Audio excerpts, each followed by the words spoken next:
The views and opinions expressed within the video content found on the Indie Comics Network are those of the speakers and do not necessarily reflect the views or positions of the Indie Comics Network or its sponsors. Warning: the following live broadcast may contain loud, obnoxious, shrill, and alarming noises that might be considered disturbing, if not outright uncomfortable to listen to, especially if you are wearing headphones. If we're lucky, he's sleeping. So hopefully we'll be able to make it through the entire live stream without him acting up. I share my office space with an African gray parrot and two parakeets, and I have no control over their behavior while I am live streaming. Unlike my regular videos, where I have the opportunity to edit them out as best as I can. If you are sensitive to loud, surprising background noises, I recommend either not turning your volume up too loud or watching my edited, pre-recorded videos instead. Viewer discretion is advised. Okay. Yeah, so let's do that. Oh my goodness. Oh my goodness. It's like there's not look, it's like later. I don't know why I keep thinking that one day this will come off like professional. I don't know why. Nobody comes here for professional. Oh, so who's joining us today? Hello, Afraid. Yes, and like I said, Ice Night's sleeping right now. So let's not talk too loud. Hello, Allison. Hello. Yes. More like I was going to kill you first. Using Clip Studio Paint last time, but it was all good. Oh, hello, Joseph. Hello. Welcome. Oh, yeah. So last week I was using Clip Studio Paint. I did not finish that piece, by the way. In the end, what I decided I was going to do. Well, I mean, okay. I think I. Okay, all right. I froze up on my screen for a little bit. Oh, and there he is. He's not sleeping anymore. Well, you see, I still have work to do. It's like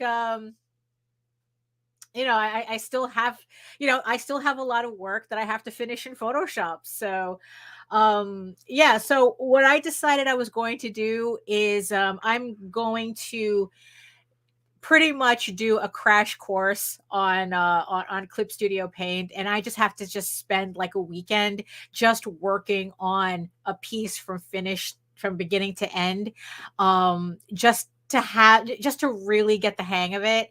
I think my biggest the biggest thing that I felt the biggest hurdle that I just have to get over on Clip Studio Paint is just where everything is. It's not a difficult program. Okay. That was kind of the sense that I was getting last week. It's not a difficult program. I just have to know where everything is, what the keyboard shortcuts are for them, and pretty much how they function. And then I think once I have that, the layout, literally the lay of the land, once I have that layout figured out, and and then it's like I think that I can transition a lot easier to it. So yeah, so I'm not going to finish the piece that I started, but the thing is, let's see. Oh, hello, Rue. Hello. Hey, Jake. Maybe wait, delving into yeah, probably. That's what I'm thinking. Because it's like I have way too many things that are already in the process of being worked on, but mostly in Photoshop. So yeah, it's so it's like I'd rather just like, what, let me just like really spend a weekend and just concentrate on it, so that then it's like, okay, by Monday it's like, all right, fine. It's like I pretty much can figure out how this works. But yeah, so I guess before I get a little too far ahead of myself, yeah, so I guess, like, let me just find all my things here. And it's like, yeah, so I guess I might as well just make the official start before, like I said, before I get ahead of myself. So, hello, everyone. Welcome to another edition of my drawing live stream, whatever this is. I really need a I need really need to put together a nice proper intro for the stream. It's such a mess. But my name is Daphne Lage, and I'm a cartoonist, illustrator, and comic book artist from New York. I have been publishing comics since 1992, and you know what that means. I got nowhere else to go! I got nowhere else to go!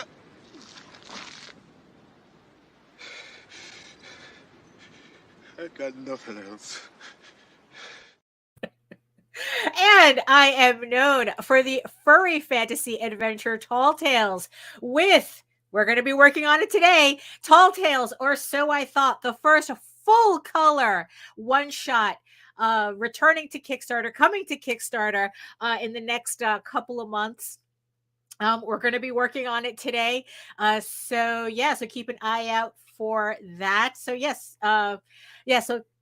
like I said, keep an eye out for that. But right now, I am also known for my medieval fantasy soap opera drama, EGORAVEN, Heir of the First Unicorn, which is in its last 2 days on Kickstarter. The campaign closes on Friday. Me and Nita are going to be closing it out on our vlog show on Friday at 11 a.m.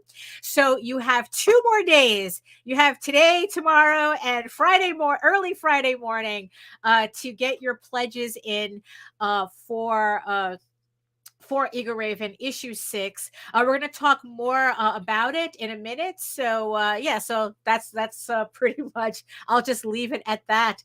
And speaking of the vlogs, I am also co-host with Nita Lanning on the Rage Into the Vlogs show every Monday and Friday on the Indie Comics Network at 11 a.m. Eastern. And like I said, on Friday, we will be closing out EGORAVEN, Heir of the First Unicorn on Kickstarter. So make sure to join us then. And speaking of Kickstarters, speaking of campaigns, remember that you can save 10% on your next Gemini mailer order with our coupon code RAGEN10. Do you not need, boxes? I mean, it's like, are you not running a campaign? And you know what? Even if you aren't running a campaign, maybe you're just somebody just sitting around going, you know what? I have this huge comic book collection I got to put in order, and I could really use some bags and boards. Well, guess what you can get at Gemini Comic Supply?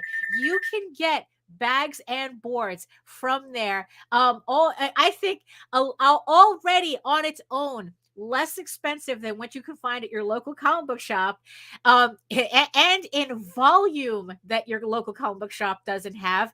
And on top of that, you can use our coupon code RAGEN10 to get your collection together. So even if you're not running a campaign, you're not a creator, and you're just watching this because you're just a fan, you're never just a fan. You have things. You have comics to organize. So what better way to do that than saving 10% using our coupon code on bags and boards? Oh, so yes. So in the meantime, you can read both my comics online at Tall Tales, TAILS online.com, and egoworks.com, EGOWORKS. And you can check out all of my videos on how I make my comics here on YouTube at Daphne Lage Art, that's LAGE, which simulcasts through the Indie Comics Network. And I hope everybody has been following me on YouTube. Oh, and before I forget, yes, I do see you, the 5 people who are watching me next to the giant eyeball on my screen from regions beyond. Thank you so much for joining us. And but if you are watching us from Facebook, if you are watching us from Twitter, come on over to YouTube, join my sexy people in the chat. So, it's a lot easier for me for us to have a conversation here, because Facebook sometimes acts up and Twitter doesn't even allow me to see your comments. So if you want to, join the conversation here, come on over to YouTube, like, share, subscribe, hit the notification bell so that you get notified whenever any of my new videos go live. So Yeah, so has anybody been checking out my new videos? So yeah, I've been making a point to finally upload more recorded videos on my YouTube channel. And I want to thank the 988 people who have subscribed to my channel so far. It's like I kind of wish I had done more videos before, but I had to be pushed into it. So I have to get over myself and get these, it's like put in that little extra effort. And I was just very happy to see that it's paying off. I haven't seen my subscriber count move in a bit. And, and, uh, and, ever since I started uploading, especially the Elf Quest video that I did, which by the way is over like 200 views right now. And not only that, it was like the link was shared by both Richard and Wendy Peeney, so I couldn't be more chuffed with that. So because of that, I've started seeing my subscriber count move up, and I've just been very, very happy with that. It's like, you know what? It's like it's going to be sooner than I expected now. Before it just felt like it was just taking forever to reach 1K, and now it's like it's like, what, we're talking 12. So we're 12 people away from breaking 1,000, which I don't know, that's a milestone for me. I know that some people say that 1,000 subscribers is a vanity metric, but it's like I said the last time, if it was completely a vanity metric, YouTube wouldn't put so much stock into it. But you know what? I don't care either way. The fact that almost 1,000 people have decided they like my videos enough to Nita's giving me permission. Thank you. Thank you. Yeah. But yeah, it's just really exciting that it's like, yeah, because again, it's like I have this statistic that lives in my head for free, that it's like 80% of the people will regularly watch your channel without subscribing. Like, they will never subscribe to your channel. And it's like, I don't know why. I don't know what is it that keeps them from just like clicking on the subscribe button. If they're watching me all the time, what's the big deal about hitting the subscribe button? It doesn't cost you anything. And I just want to thank the 988 people who got over themselves and pressed that button. If you're watching me, please, thank you. And yeah, so it's like 12 people left for me to get to 1,000 subscribers. So that's that's actually kind of exciting. I don't care if it's a vanity metric. It makes me feel good, so screw it.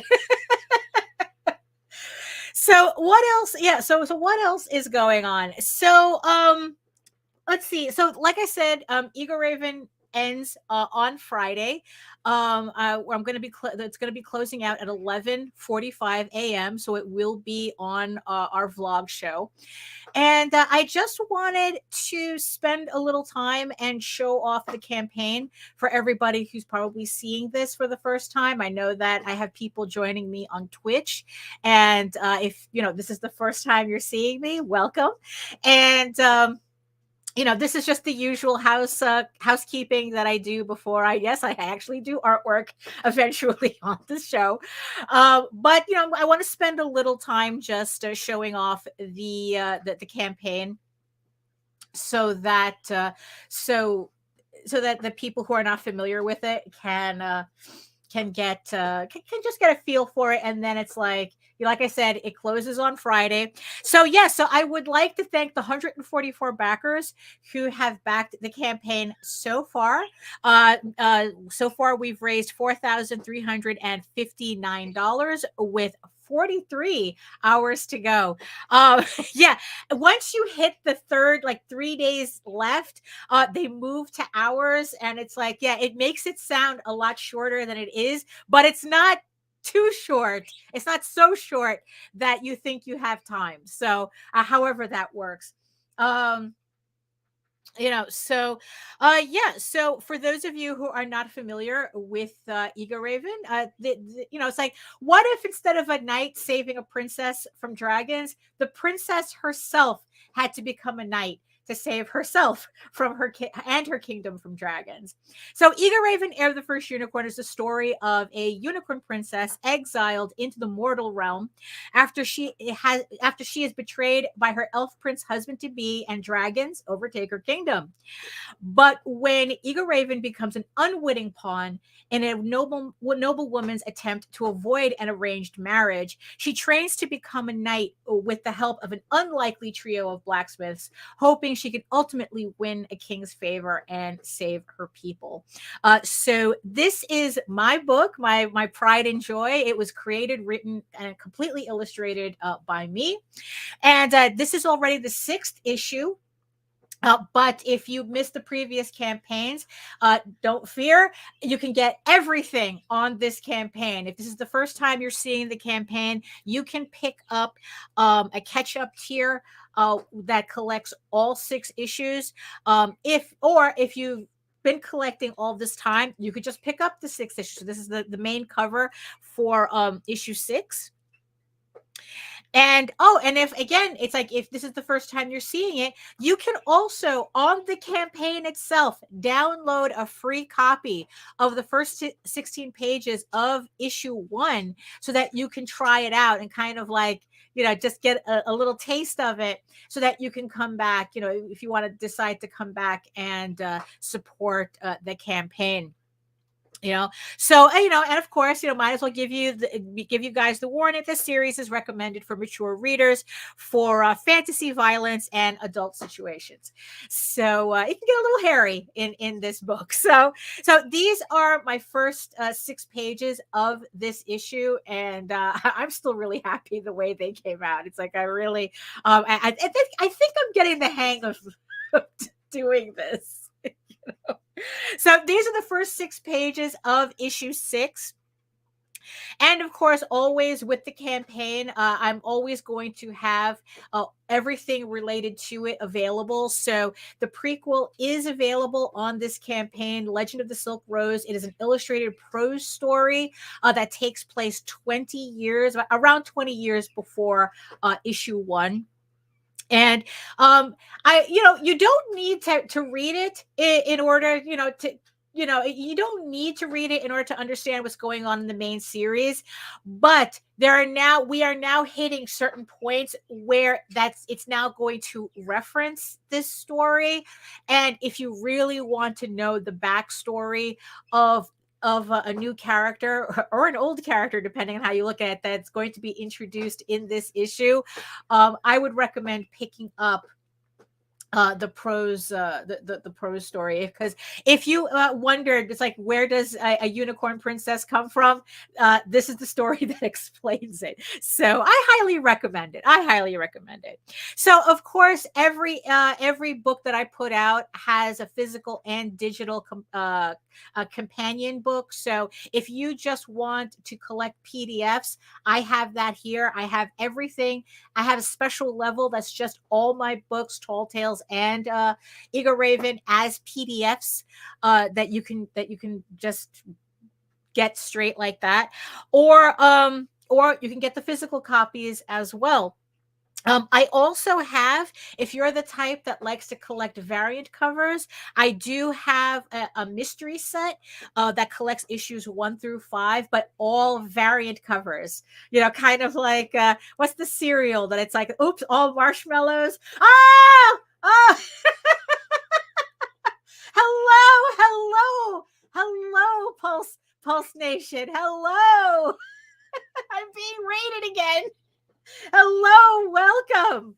So look at my campaign. Oh wait, I have to do hold on. Wait, so if I'm being rated, I have to do this properly, right? So I'm being rated. So okay, all right, basic white girl dance.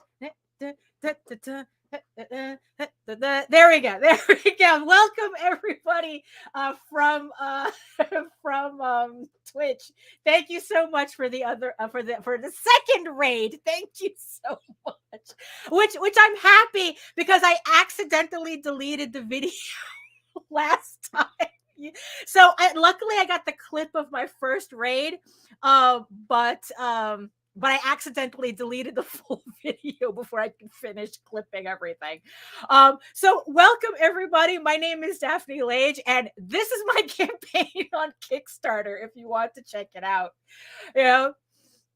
So where was I? Yeah. So if you enjoy collecting variant covers, I have a mystery set where you can pick up issues 1 through 5 made entirely of mystery cover variant covers. I only have 9 of these, and I don't I do, yeah the delete. It took me a bit to realize how the interface for Twitch worked, and boy did I learn that lesson really quickly last week.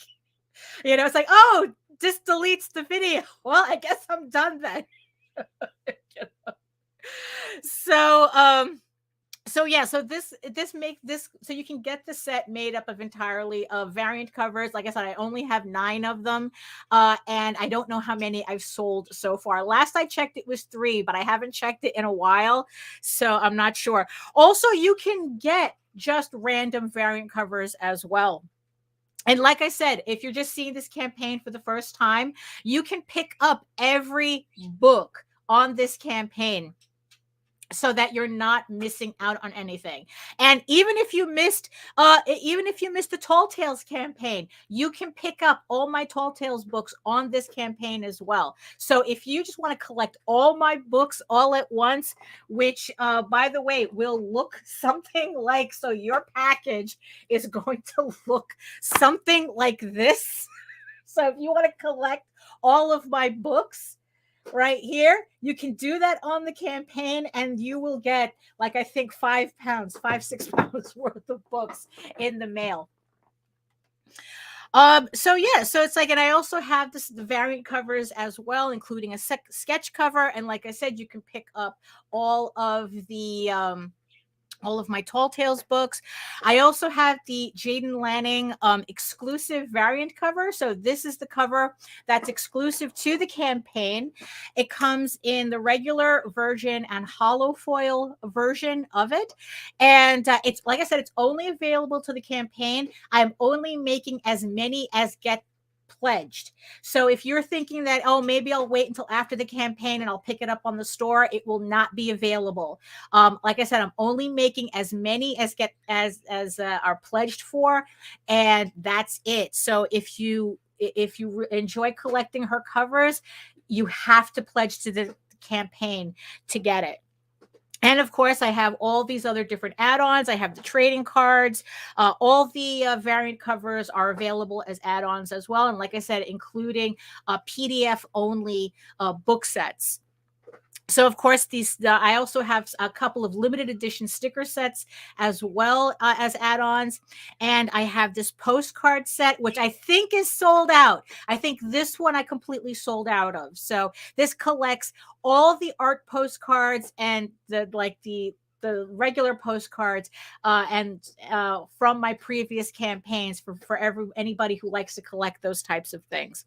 Also, I think my metal bookmarks are also sold out too. I only had 4 left, so if you missed out, that's why it helps to pledge early when the campaigns go live.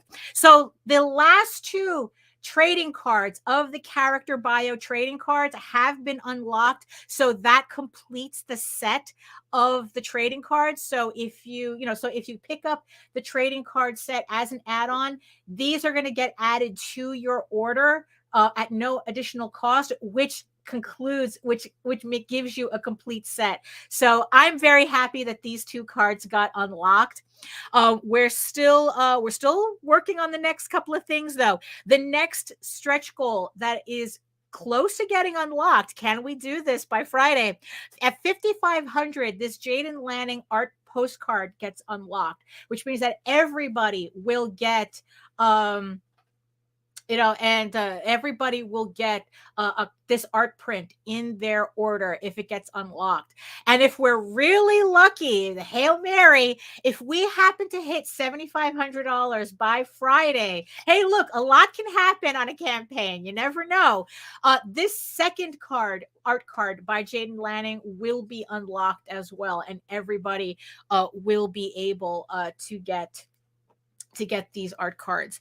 Like I said, so a lot can happen in a lot can happen by Friday. So here you have it. This is my campaign for EGORAVEN, currently on Kickstarter right now with 43 hours to go. Like I said, thank you so much to the 144 people who have pledged already. I know that there's a whole bunch of you still watching the campaign, and just waiting for the last 24 hours, because then it's like, at least it gets, you pay for it at that moment, because once the campaign closes, they charge your account. So a lot of people wait until the last minute because it just charges your card immediately. So if that's a thing for you, just make sure you get your pledge in before Friday 11:45 a.m.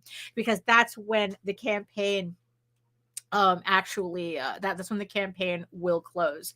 So thank you so much for indulging me with that. I don't remember them off the top of my head, but I'll send you the link to them after the show. So yeah, because the metal bookmarks are really nice. They're a little on the pricey side, but they make really really good giveaways on campaigns. So they're really nice. But yeah, I'll send you the link to that after the show. It's like, oh no, nightmare scenario. Yeah, it's like I'm always terrified of that. It's like that's why I have one hard drive. I'm just preparing a whole bunch of other hard drives as well, just to back up some stuff. I use a cloud service to make sure that everything's backed up. And what was funny was that it was actually JD who said we need to use a cloud service because a couple of artists that he was following, they went on vacation and the apartment building that they lived in burned down while they were on vacation, but they were still able to print their books because they had everything on this cloud service called Carbonite, not Spawn, but so ever since then, it's like, put everything, let's use Carbonite. Let's always have a backup of everything. Oh, there you go. Yeah. So, phew, right? It's like you probably only had a heart attack for for as long. That's the worst. I'm always afraid because I've had that happen a couple of times where I'm cleaning up files, and I accidentally delete the master folder when I thought I was deleting a duplicate. And it's just, yeah, nightmare scenario. But I'm glad you found your commission. Yeah, because it's like, look at it like this. Because the only absolutely. I mean, because the only good that you can get out of something like that is that, okay, I could do the commission better the second time. But you're going to you're going to be resentful of it the entire time. So yes, so I'm very glad you found you found your commission. So so what else was I up to? So so there was a couple of things. So last week I was showing off the Saturday AM book that I was finishing, that I finished the annual 2023 that I was reading last week. It was a very enjoyable book because if you missed it, on last Friday, we had Frederick L. Jones on from Saturday AM, and we had a really fun time. That the interview went for an hour, a little over an hour. He was very generous that he gave us the time and extra time to talk. Was very happy with. So if you missed our interview with Frederick L. Jones, check that out on the playlist, either on my channel or Indie Comics Network. it's a really good interview. He really gave out a lot of good information and advice. Right. Right. Oh, lurk. Yes, please lurk. Thank you. Thank you. Clip Studio, like I said, I'm going to have to just spend a weekend just forcing myself to do a piece from beginning to end just to learn where everything is, and I think I'll be okay. I got the sense that it was an easier program than I was kind of letting on. I just need to concentrate on it and just do a piece from beginning to end, and I think I'll be okay. So the books that I was also, so like I said, we had Frederick on. So the next book that I moved on was, I'm finally reading Apple Black by White Manga. So I mean, I'm having a fun time with it. I'm not, the funny thing is that I'm actually reading like two books at the same time, actually three, uh, trying to get through my pile. And so the other book that I'm almost done reading is The Girl with the Mega Fist by Tyler Carpenter. I was on his show the other I was on Nita sending me smoke signals again in the background. I also was on a show with him the other day. We bitched about marketing on Kickstarter, and then we played Battleship, which was pretty fun. So I'm reading both of these books, and the one thing that I'm getting out of both of them is that I am not familiar with the anime you guys grew up on. I am really not. I'm not up on like the tropes and things, because what I found with both of these books is that they're kind of like, not that they're similar stories. One has nothing to do with the other, but the fact is that you could tell the influences that these two artists grew up on are the same. But the thing is, though, they're not the influences that I grew up on in terms of anime. So so it's like I'm not like they both they both use very similar tropes. Now the thing is, though, I'm not saying trope as a bad thing. They're just recognizable story elements. I use them in EGORAVEN too. It's not that big of a deal. In the end, it's like there's no originality. It's just what you do with it. And it's just really funny to see how you have similar like these similar story beats, but you get two different stories. Pretty much you just get two different takes on them, and that's kind of like what I feel is kind of going on here, reading these two books at the same time. And and the thing is to see some of this, is to kind of see some of the similarity, where it's like, oh, okay, so these guys grew up on Dragon Ball, guys grew up on Naruto. It's like, which or I am not familiar. Absolutely, a trope is just storytelling. It's just a storytelling tool. That's it. In fact, I mean, it's like, yeah, exactly, it just needs to fit the theme. It's like, yeah, it's, look, they're technically, it's like, technically what I write is writing about the tropes that I enjoy seeing. All I'm doing is putting them in a cohesive story, it's so that everything fits in well. It's just that the like the shonen the shonen genre is not the thing that I really grew up on. I mean, because like, look, it's like I grew up on, like Akira and Ixer 1 and Bubblegum Crisis. There's another, what was he watching? He was watching Outlanders the other day. It's like, it's like, well, you see, I think that we kind of like yours is more shonen. No, shoujo. I think yours is more shoujo than it is shonen. That's what I think it is. If I'm saying the the categories correctly, because it's like, I mean, you had, even though your Celestial Pulse, which, by the way, if you pledge to EGORAVEN, everybody who pledges, physical and digital level, you will get a bonus PDF bundle that has almost 20 different PDFs of indie comics.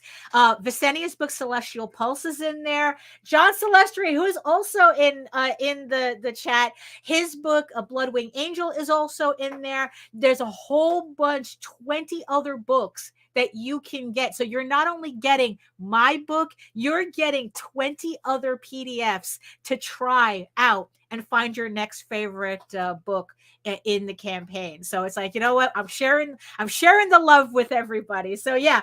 So so I'm thinking more like kind of like the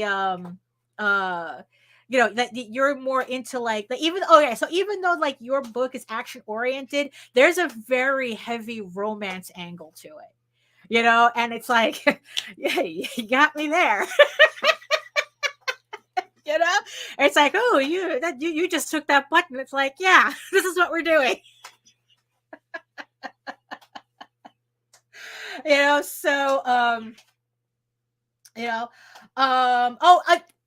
Inuyasha, yeah, that's my sister's the favorite manga, that and Rurouni Kenshin, that one. So that's that would make sense. That would completely make sense. Yeah.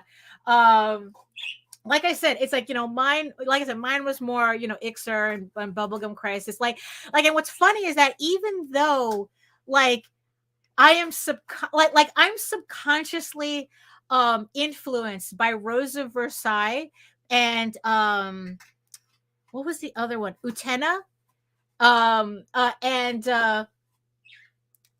But the thing is though, I'm not familiar with either of these books. I've yet to read, but it's like there are certain things from those books that I've internalized somehow, like visually, and it's like, so I really should sit down and read that manga. So yeah, it's like Macross and Robotech. Yeah,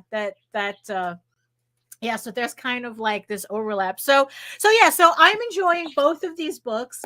So if Apple Black, Girl with the Mega Fist, so you can I'll put links in the show notes so you know where to get that. But the thing is though, here's the thing. This, in my old age, this is where I find my interest. It really is now. Ixer one. Definitely Ixer one. That the original. Yeah, I never saw Excellion. It's like and I barely remember Ixer 3. So so it's like, yeah, but definitely Ixer 1 though. So in the meantime, I know I've showed this before. I'm still trying to get through this Yoi novel, this Yoi novel. And it really, I think that it's a little slow going because one, I'm not sure if I'm not sure about the translation, like how they translate, so it's one of these boy love books, right? It's about a guy who runs a restaurant, and the mystery guy, and then a mystery guy shows up and just takes over his life, type of thing. The prose is really strange. It's very direct, and I'm not sure if that's an issue with the translation or that's how it reads.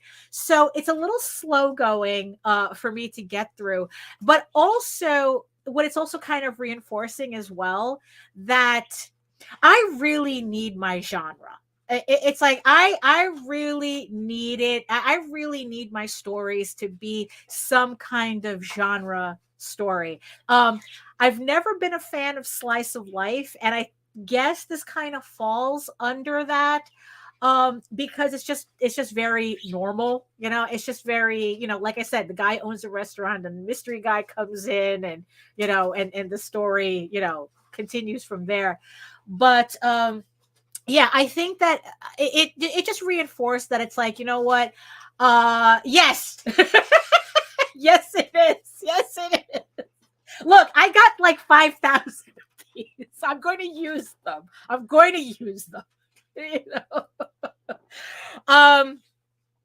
So it's like it, maybe if it was like a fantasy or something, like I would have gotten through this better. But yeah, so far it's kind of slow, and like I said, the translation, the English is a little weird. So like I said, I'm not sure if it's the translation, but yeah, I'm going to get through this, and look, I'm reading two. Technically, I'm reading three books at the same time, so I'm going to get through this, and I'm going to give my final thoughts on it when I finally do. But at the moment, it's like it's okay, but like I said, it's like it really like I really needed this to be like a fantasy or something, you know. So yeah, so that's um however, that's where this comes in. I know I've spoken about this before. I just got this today. Now the thing is though, this is an actual manga from Japan. I bought it. You know, I bought this from eBay, from an eBay seller. I just got this today. So I know that I've mentioned in the past that I was reading some scanlations of a series called what was it, Revenant 7 or something. I gotta look it up. And it's an Omega verse Yoi series. And let me see if I can find, they had an advertising for it. Oh, okay, here it is. So this is pretty much, this was the main series that I was reading. So it's a Yoi novel. Well, it's a Yoi manga based in the Omega verse genre, okay, which is kind of like, you know, you have the beast men, which I guess is that's what they call furries. I guess they just call them beast men or whatnot. And then it's like society is broken up into like three levels. Omegas, which are the beast people, betas, which are humans, which is like mostly like the predominant human population, and then there's omegas, which is the underclass. It's a human underclass made up of men and women who their primary place in this society is to bear children for the alphas. And it seems like both the men and both male and female omegas can get pregnant. And but the thing is that this story is mostly about a male omega, and this particular book that I got, this is about their kids. And I just had to get this because the artwork is just really, really like beautiful and cute, painfully cute at the same time. Like these are their kids right here. So, and this is about, you know, so this is just about how the alpha wolf and the omega guy have kids because that's how these stories go. And this is just, so this is so what I got was Petite Mignon Jujin Omegaverse. And it's just a story. It's just kind of like backstory about their kids. I mean, look at how adorable that is. I couldn't resist. And out of all the Omegaverse manga, this was the one that I liked the best. In terms of like the artwork and kind of the overall story, which again is tropey because it seems that the Omegaverse, which by the way started in supernatural fandom, you know, so it's like, yes, the two douches in the car, you know, it's the Winchesters, right? And it's like, for some reason, the fandom came up with this entire Omegaverse universe thing based on that show. And I don't know how there's a connection, but there is. So, and it seems that the Japanese really, really liked it. So, and really ran with it. So they made an entire, so this was one of the better books. So let me see. The artist's name is Hasumi Hama, and it's being published by Daria Comics in Japan. And it just seems like Daria is a anthology that only specializes in boy love stories. So that's so yes, this is in Japanese, but I'm reading the scanlations simultaneously online. I forgot the name of the website that I'm using. It's really bootleg because I have to make sure that I use ad blockers, because it's just it's really gross. All the fucking porn ads that keep popping up every time. I just want to read the manga. Leave me alone. You know? So I got this today. I'm waiting for the rest of the books to come in. I pretty much bought her entire collection. It's like 6 other books that I'm waiting for to come in. So I'll do a separate video on that when I get these books. But Fujoshi for life. I don't know. Or at least at this point in my life. It's like, look, it's like, look, look, I'm really, really heavy into like fluffy or even non-fluffy romance right now. So it's like I kind of like anything that kind of like pushes that button, I'm more likely to go to, which is probably why the shonen stuff, like it's enjoyable, but it's not what I want to read. Like that's not where kind of like my mindset is right now. So I can't help it. So that's what I've been reading lately. That's what I got lately. So okay, so enough of that. So yeah, so let's get to work.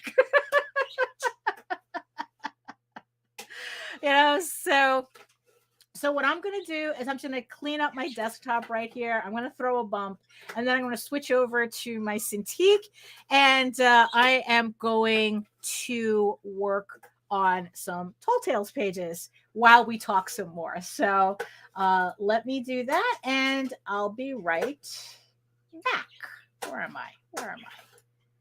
Here we go. Right back.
Okay.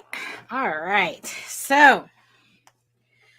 So after pretty much running down my weird reading habits, actually they're not that weird. Let's see. So as I stated, I'm working on a full color Tall Tales comic for Kickstarter later on this year. Actually, it's the next campaign that comes after EGORAVEN 6. So I am like really, really pushing to finish this. So as you can see, this is the previous page that I have up on the screen as reference, so that I can reference some of the colors for this page. So what I did was I cleaned up some of the line work from the original page that I had. I took out cross hatching. I took out a lot of superfluous cross hatching. Looks like there's a spot here that I have to clean up, so I might as well do that. So let me put on my glove, and it's like, look, I'm just amazed at how well.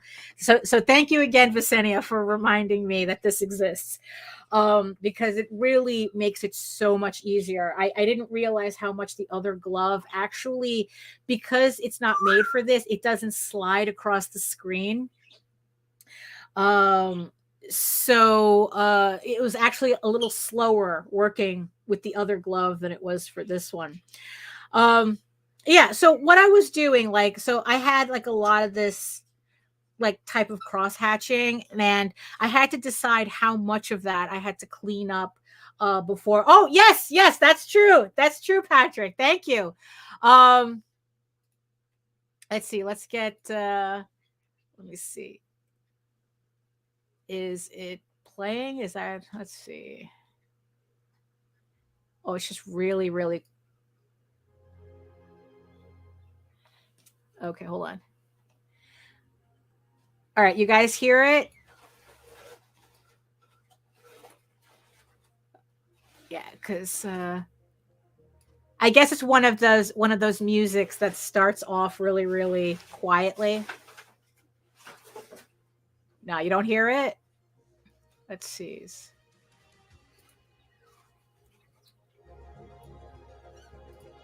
Okay, now you're hearing it. Okay. Yeah, it's one of those kind of quiet. The next one will probably. Yeah, it's okay. Okay, good, good, good. Um yeah, it's one of those. It kind of has an Echo the Dolphin kind of vibes going. So okay, so yeah, so I was looking, so what I was doing was taking a lot of this cross hatching that and I was just pretty much just erasing them because when the book was originally published in black and white, um it made sense to have all this extra detail in it. um or as Will Eisner would say, yeah, you with the doohickey lines, those lines don't mean anything, why are you putting them in there? It's like, look, Todd McFarlane was big back then, so everybody was trying to copy him. So um but when I was redoing these pages for color, a lot of those lines just kind of like really interfered with the coloring. So what I was doing was cleaning up the characters because where I had wanted um that's where I had wanted you know the colors to really pop. The background's not so much. I mean, it's not like I'm putting in a lot of detail into it. But so this is what it looks like straight from the flatters. So like you can kind of see the difference. Like, this is what a finished piece looks like. Hold on, I'm just going to lower that music a little bit more. Okay, yeah, because I just want it to be more in the background rather than it's like, oh, am I fighting this? So so this is how I get the flats back from the flatter. And then all I'm going to do is just start like correcting. And then it's like let's do this first panel here. So what I'm going to do is would help if I was on the right layer. So what I'm going to do is I'm just going to fill in like all the basic colors. Like, let me just do this one character here. So I'm going to put in his correct colors.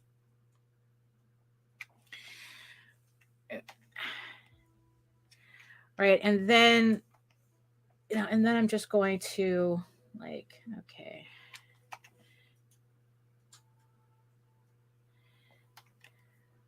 No.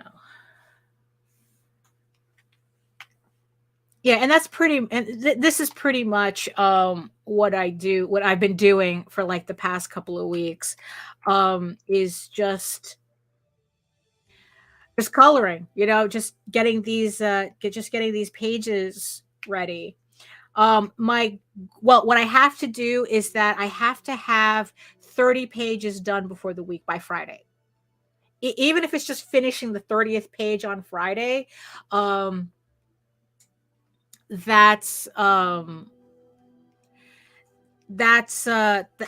what I have to do, because then that way, for the by the end of the month, that it's like, yes, I'll have the last 10 pages done, and I'll have the entire 40 40 pages. So the story's 40 pages. I have to get up to 30 done this Friday, which doesn't sound that bad because technically it's only 5 pages I have to finish between now and Friday, which I can do. That's fine. And then next week I have to finish the rest of the 10 pages because um when May starts, I have to I have to move on to the next project. Um because I have so many things I have to finish um before.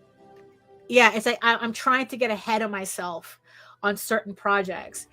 And the thing is though, even though, so like the next project is a 16-page short story, which after I'm done with it will actually be like probably either 20 16 20 21 probably like 24 pages actually. Because yesterday I decided I was going to add another 8 pages to it. So so I want to work on that in May before I have to go back to doing this coloring all over again for EGORAVEN issue 7. So, and I technically, logically, I should be working on issue 7, like coloring issue 7 in May, but I really need the break between similar projects. It's like I don't want to do another set of coloring of digital coloring. Like I want the break with the pencils and the inking. Um and then and then once I have that, go to I can go back to coloring again feeling like okay, like with a fresh with a fresh mind. Um as opposed to feeling like I'm kind of like doing this never-ending book, even though that's not what it is, but the coloring's the same, the flatting's the same. um and I need to break that up, or else that's how I end up burning out very quickly. So okay, so let me see, so let me put in his colors. um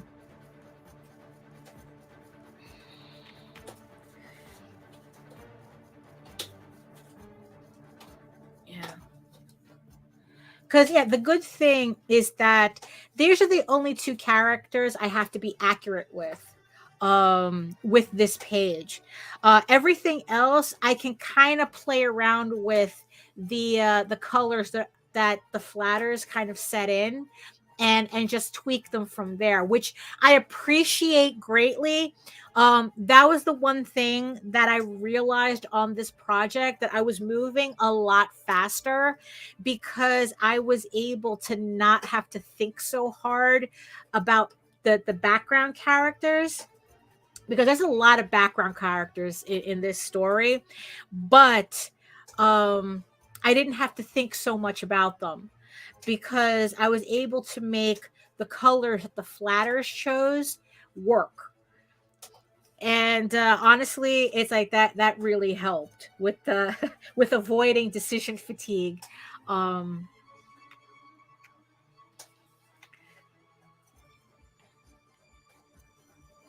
let's see.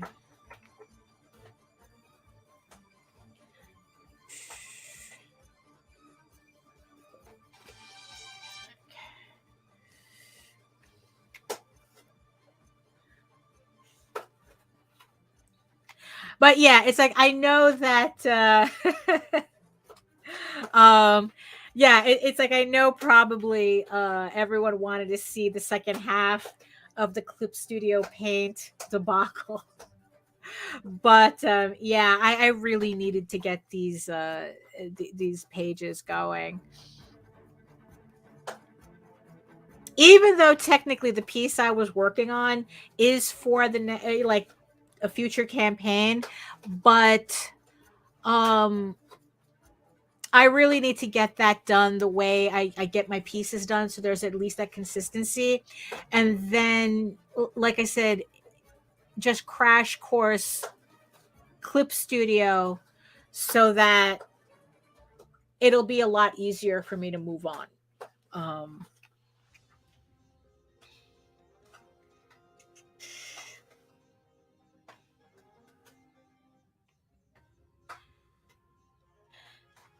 because because after last week, yeah, I realized that it's like, oh, it's not that bad. It's like there's, you know, I was, it was pretty nice to see what I was able to accomplish, even though it didn't seem like much.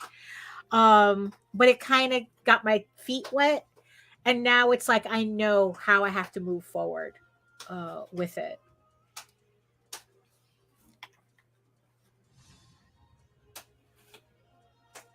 Because yeah, unfortunately, um I just have so much, like so much on my plate that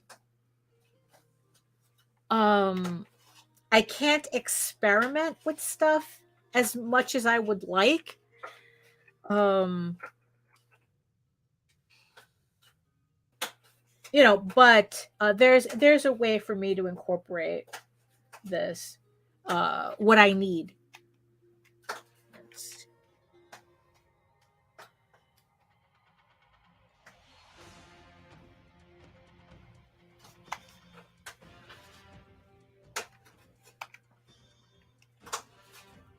But yeah, so like reading Apple Black and whatnot, it was funny to see to see kind of like the the similar tropes being used in two different books. And like I said, that's not a bad thing. um it was just funny to see how two different people took the references of the same you know series that they use and that they grew up on and incorporated into their books. Because one of the things that because I mentioned my YouTube channel, how I've been doing more little videos. And what I one of the ideas that I have for another video is to talk about like the things, the media that influenced me with the book. Like I already did the Elf Quest one. um so there's a video, so I have a video in progress. Well, progress being that it's on the list. That I want to do a video talking about Rocket Raccoon, the original Mike. Well, it's not the original, but it's the Mike Mignola run of Rocket Raccoon. I want to do a video on that. I want to do a video on how A Knight's Tale and The Witcher um, actually gave me permission to do fantasy my way. Because like for the it's about like the people who said that, like, oh, realistic fantasy or historically accurate fantasy. And A Knight's Tale and The Witcher were the two things that gave me the confidence to finish EGORAVEN the way I did, because the 15 issues are done. But but the thing is, though, is that those two things gave me permission to do the world the way I wanted. What's funny is like how at the time I didn't know I wanted until especially when I saw The Witcher, and it's like, yeah, that's exactly how I want to world build. That's exactly how I want to do it. I don't want historically accurate fantasy. I think that defeats the purpose of fantasy for me. Um, let's see. So now I have to find, there's a particular page I have to find. So let me just open up InDesign. I'm going to open up InDesign and open up my file so I know which page. Let's see. Okay. So this is okay. So let me show you guys here. So this is my InDesign file. I'm pretty sure I showed you guys this already last week. So because when I did the first 10 pages, okay, there we go. So here is, so I've been putting together the finished color pages. So you're getting another peek at this again, because I know, I'm pretty sure I showed you guys the last 10 pages. And let's see. So I really like the way these came out. There's a lot of panels that I'm going to be able to use like individually on the next campaign. It's like I'm really happy with the way a lot of these came out.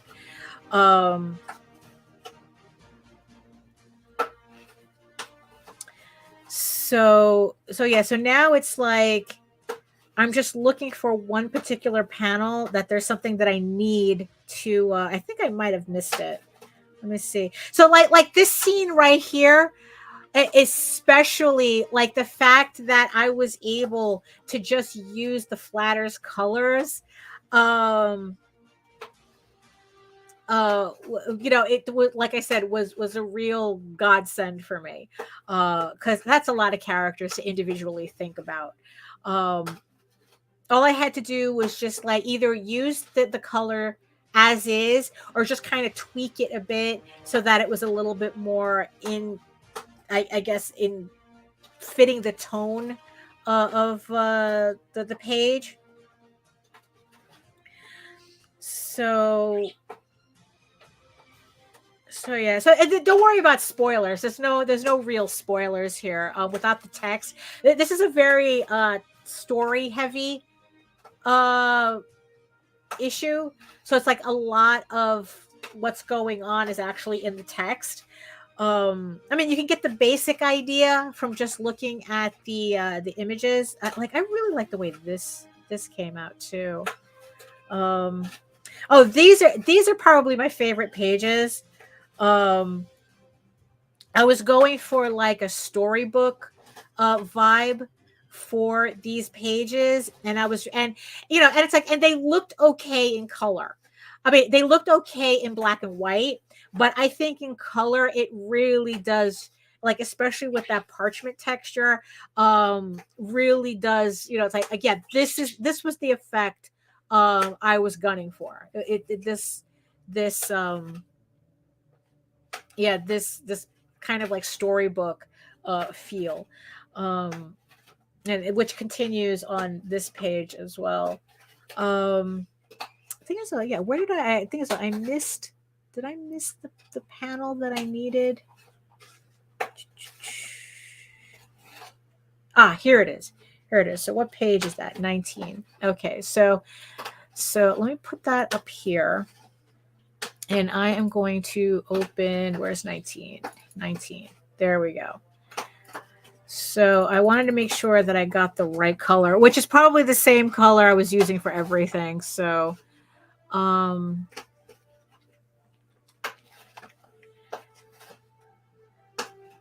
let's see. So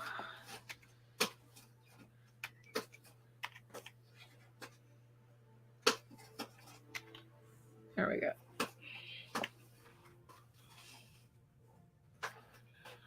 Okay, so all right, so like, okay, so we have, all right, so now I have the major characters done.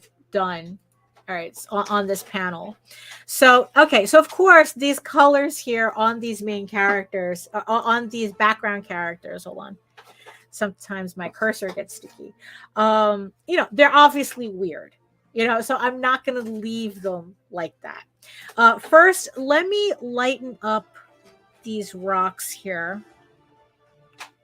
Let me lighten these up.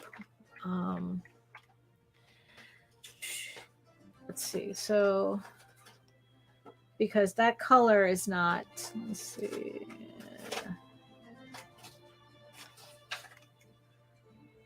Okay.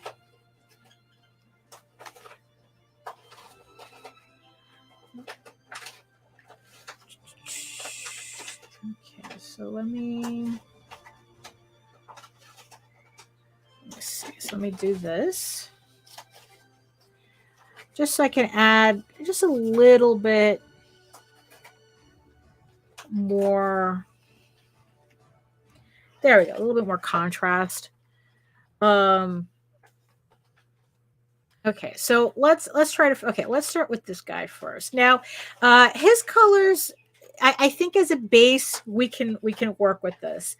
The only thing that I have is that they're too dark, and they're just they just don't quite work. But at least I don't have to think about them. So, oh, bye, Allison. Bye, Allison.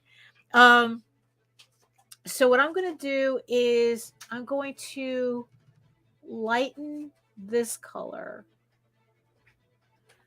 Like, I like the color, but I just don't like how.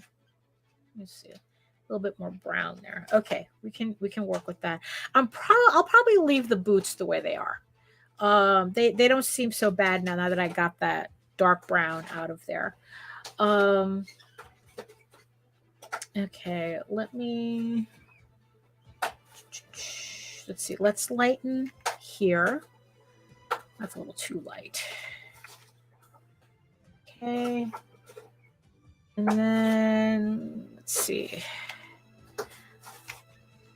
Yeah, that works better. So let me lighten up this color as well.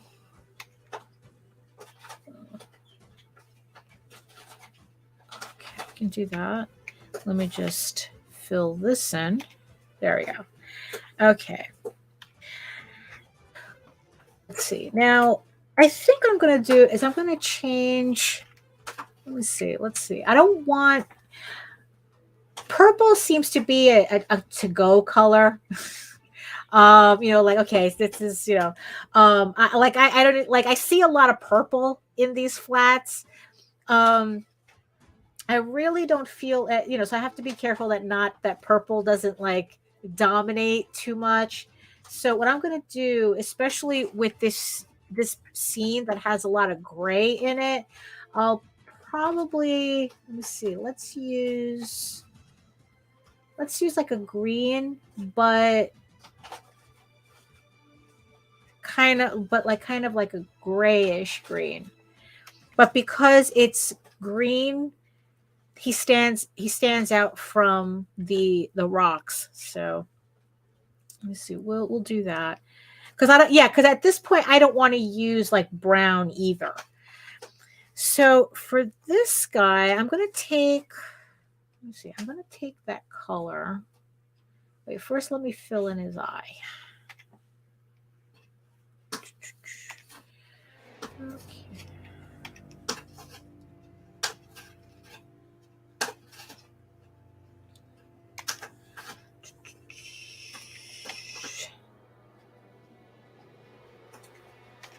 Okay, so I'm going to.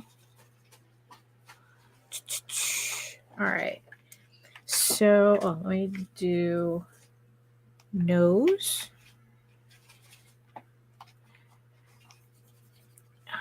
Okay. All right, yeah, it's already looking better. All right, so let's do something with this orange. He's a little too orange. So let's see. So I'm going to. Oh, where's my color? Oh, here it is. All right, I'll probably lighten him up again, but maybe this way. Okay, yeah, much better. Much better. You see, and that's also the reason why I didn't want to put brown. I didn't want to put brown on his tunic here, because then it would have been too brown, too much going on. So let me take that and let me use this and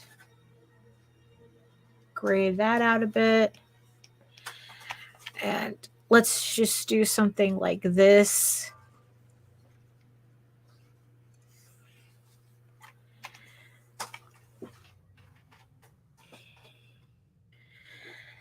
Yeah, so that's Let me just add a little bit more here. So yeah, so there we go. So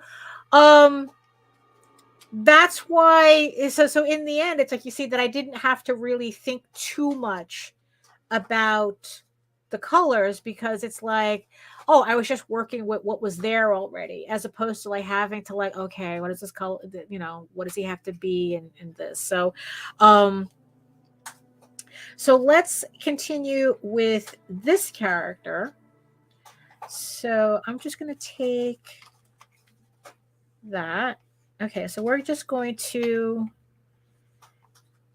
fix up his, you see his colors are a little too wacky, so I'm gonna have to kind of think about it a bit.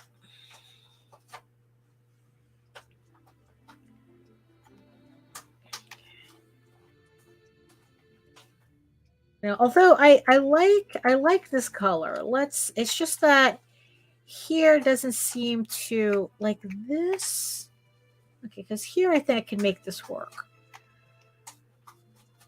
Yeah, much better, much better. So now for him, let's see. Let's do this. Okay. Of course, I'm going to change that yellow. I'm just saving that for last.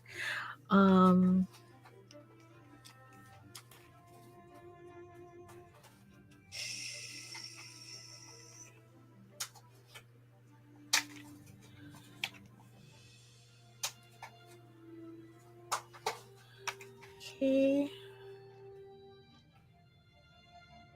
Let's see. Let me see, because I know he appears in the next panel. Okay, so I have to do it this way. So let me do it.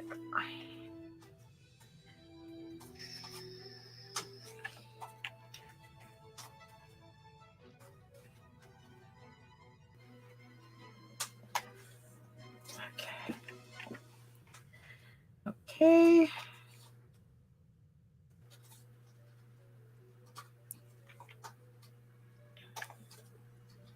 Oh, okay. So obviously I put more detail in this version of the character than I did here. So I have to go back. So a small world. Small world. There you go. Yeah. From Roll Positive Gaming, right? But isn't that funny? Yeah.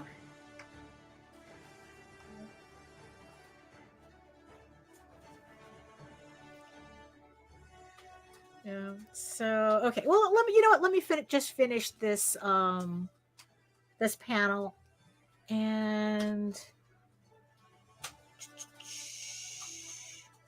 let's see what color. I think I should give him this.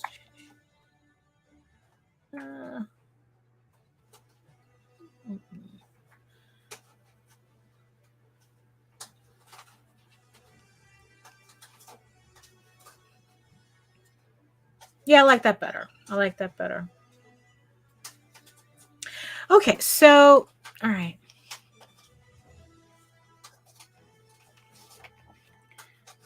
Yeah, so let me just make sure these are the. Well, because we're a much, I guess we're a much smaller community than we think. Because here's the funny thing, because like I didn't know that I had met Nita years ago. I had no idea. Like I thought that like I was just meeting her for the first time like 2 years ago. No, it turns out that we had already met like I don't know, like 10, 15 years ago. It's just that we didn't know each other like that. I mean, she was it's like gosh, it's like when was I, because she said that she first met me in person, I think at I think it was Wizard World Chicago.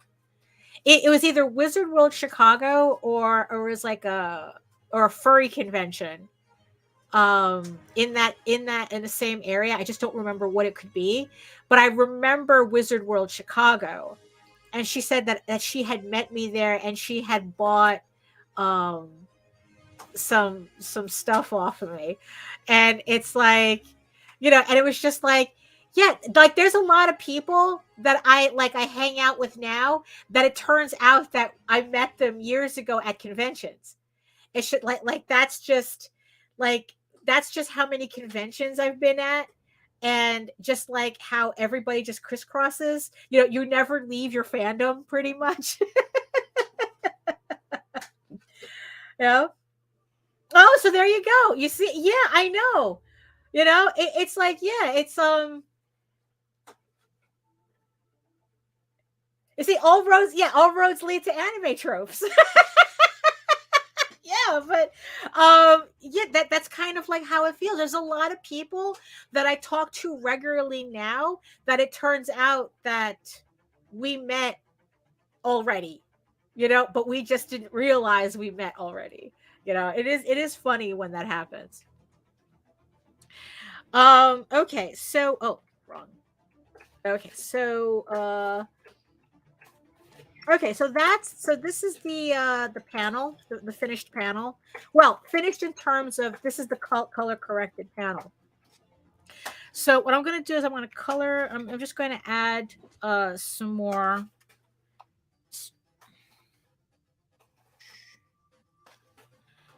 Add a little bit more here. Okay. So okay, so let me. Okay, so let's just move on to the next panel here. Okay.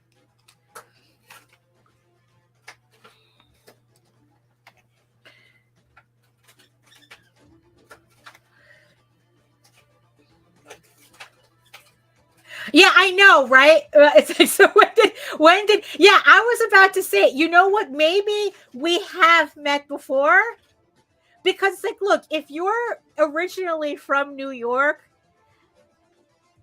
I guarantee we might have passed each other at some point at a convention, at a con.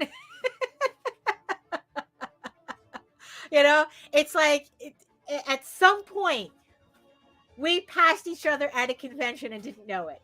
Just accept that that might be the reality of it. Hey Joe, hey Joe. So yeah, that's yeah, I'm pretty sure that yeah, that's probably what happened. uh,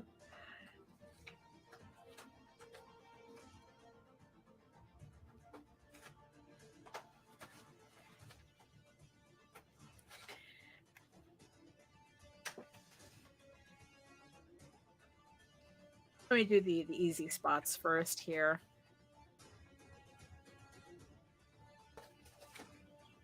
But you guys notice how there you are. So you guys noticed that I'm a little bit faster and more confident in Photoshop than I was in Clip Studio Paint, right? I mean, that's just the reality of it.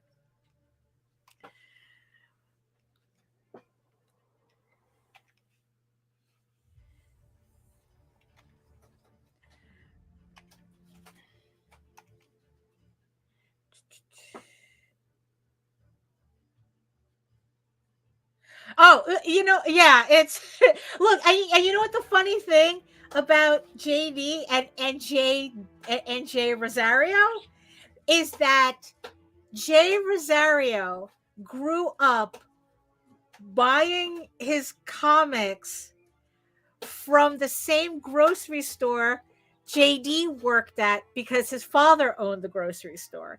And what JD would do was he would buy these like quarter boxes from a convention where it's like for $40 you get like a whole long box full of comics, and he would bring it to his father's grocery store in Brooklyn. And little did we know, baby JD Rosario was coming into that exact store and buying his comics from those boxes that Jose had bought at a convention just to sell it at his father's store. I mean, it it was yeah, so it's like, yeah, it really is a small world, you know. It's like you know, you know. No, oh, you didn't know? You didn't know? I mean, it's like, yeah, it's like Jose is in the basement. Well, now he's at work, but JD is in the basement, and I'm upstairs. So it's like that's why it's like, yeah. So we have our own spaces that we stream from. So it looks like two different places, but it's the same house. And then JD Rosario, he lives he lives nearby as well, or at least near enough. And it's just, and again, it's like crossing paths. Um, we really do. We really do. And then what happens is that the space creature shows up, and then we all find out that we have all powers, and we have to like join together. We have to form Voltron or something. I don't know. Maybe let's not hope for that anime trope. Maybe that's not a good anime trope for us to find out we're a part of. Nobody has pink hair, so nobody's the main character, so that's good. All right. Um Where was I? Oh yes, I was here.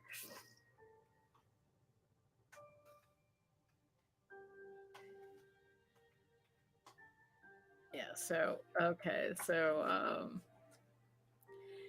see.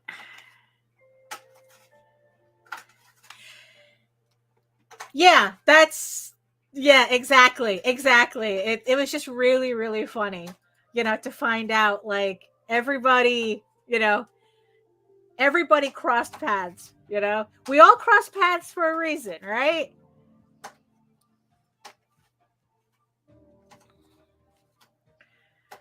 Oh. So yeah, it really like I said, what happened here? Oh, okay, I see what happened. Yeah, when I do like a full fill, I have to be careful that it doesn't affect other panels that I just finished. So okay, there we go.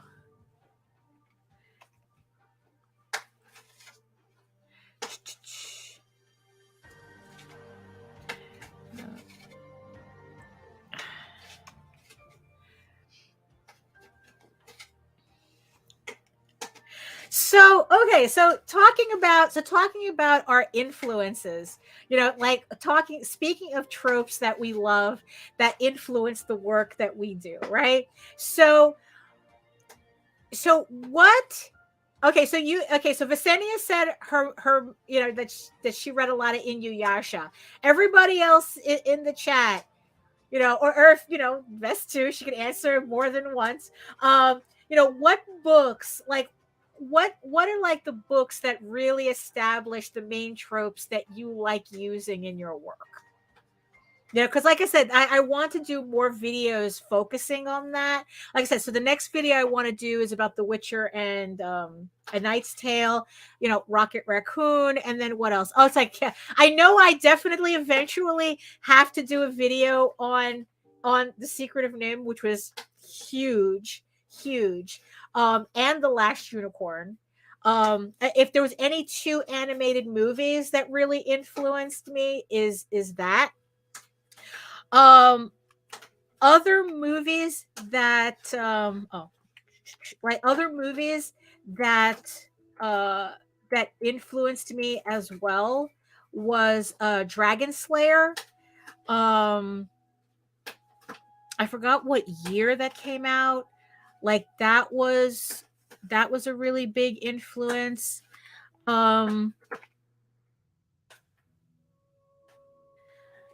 Let's see, it's like there was like there like and especially when I was younger, like the movie Francis Ford Coppola's The Black Stallion was really, really, really big. That's another really big one. Beauty and the Beast was huge as well. Um, it's like I wouldn't be asking, Joe. I wouldn't be asking if I didn't want to know.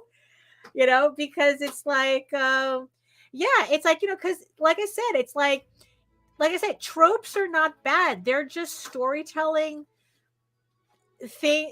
they're just storytelling things that like there's certain tropes that I really like seeing. It's like it's like it's like although it's like although EGORAVEN really like follows the Joseph Campbell device of the hero's journey. I mean, it's like it's really funny because I was looking at a chart of the hero's journey chart, and it's just kind of like really funny how certain like there's a certain part where it's like the hero gets the divine calling and they refuse it. But what's funny is that I think that what was funny, like in EGORAVEN, it's actually the opposite, because it's like technically it's the mortal world that calls her, and she kind of refuses it until she's forced back into it. Where it's like, that's it. It's just really funny. Yeah. So that's Yu Yu Hakusho. Okay, Yu Yu Hakusho. I don't. Yeah. It's like what it is. It's like it's kind of funny how. Yeah, like those were the type of anime that I was seeing as I was kind of getting out of it. Because that's the one that was kind of like, I think that came out the same time as Pokemon, right? Because it was also another card. If I'm thinking of the right one, right? Yeah, Devil May Cry and Tekken. Oh, what video games? A video game. I didn't play a lot of video games, but the ones that stood out, the one that stands out for me is Alice Madness Returns. That one was an influence. I really like that game. American McGee, who he just recently he spent the last 2.5 years Patreon funding. Okay, so I would have to look that up. Hold on, let me look that up so I don't sound completely ignorant. Hold on. Let me see. What was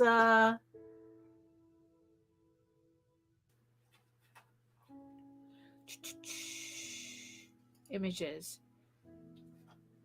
Oh, okay. I'm not. Yeah, it's like, what it is. It kind of has a Rumiko Takahashi feel, but I don't think that's one of hers, is it? Yoshihiro Togashi is the creator. But I recognize the artwork, but this is definitely not something that. Oh, Yu-Gi-Oh! That was the one I was confusing it with. Yu-Gi-Oh! Yeah, no. Because Card Captor, the Studio Clamp stuff was that was like more the stuff that you know what? It's like your thing has Card Captor's vibes too. It's let's see. Okay, so Joe says Airmaster, Lupin the Third, Project Echo. Wow, yeah. Captain Harlock, Dominion Tank Police. That's another Shiro one. The only thing I remember from Dominion Tank Police was the two cat girls. But honestly, Visenia, I think that's also. I mean, did you did you like see a lot of Studio Clamp stuff like Card Captors? Because you have that vibe too in Celestial Pulse. You have that. There's that vibe too. I think it's just the like whenever I think of Card Captors, I think of like everything like everything is so pretty, and and especially like the way you do her costume, Fuji's costumes and clothing, especially as the series went on, it just gets more prettier and more lush, you know. Like even, oh my god, the two guys, oh my god, what was it? I don't Vincent, it was Vincent and the cute guys. Who are the two cute guys in your series? It's like, yeah, just everything just is looking more and more beautiful as it goes along. Aiden, yes, oh my god. Talk about a button.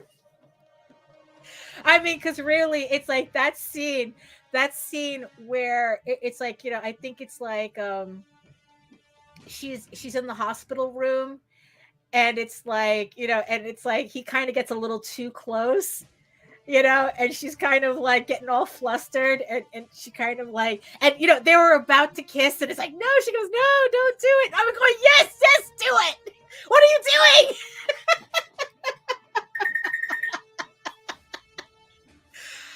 So I love that shit. There's just something, that's a trope that I love seeing. The whole, like, when they're about to kiss but they don't, like something interrupts them. I love that shit. Love it. Let's see. Card Captor. Yeah, Card Captor. What else? Yeah, you see, that's the thing. I'm so behind. Oh, like honestly, the last that was really apparent. Everyone turns into fashionistas as it goes on. You like for like let's see, like, yeah, so the Alice return. Oh, right. So American McGee, he spent 2.5 years trying to get a third Alice game done, and at EA, yeah, I think it's like EA Arts. It was an electronic, wait, yeah, I think so. It was, one of those companies. They refused. They passed on the project. But you see, but the thing is, though, is that because they own the rights, not only did they say they were not interested in a third, they're not interested in the project, but they're still keeping the IP. It's not like they're not giving him back his IP for him to do something with it. It's like, no, we're not going to do anything with it, but we're not letting you do anything with it either. So he had to tell all the people who supported him on Patreon that the project was dead. So, so it was just like, that was kind of like, upsetting, because people were like, I know, we want this project to work and blah, blah. Oh, so that's okay. Yeah. So, because I knew that, yeah. And Sailor Moon. Yeah, that's true. Let's see. What was it? Blank Canvas, the 5-volume auto bio.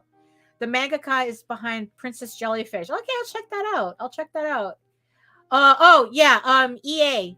Yeah, evil company tried to still grab his. Yeah, so they wouldn't give back Alice back to American McGee. They said that they weren't going to do anything with it, but you can't do it either. I mean, it was just like, so he was pissed.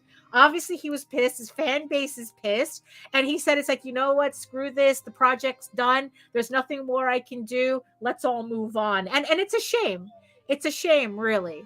Because it's like I did enjoy. I really enjoyed the first, but here's the catch, though. I can only play the game in God mode. I am way too old to be grinding on a video game.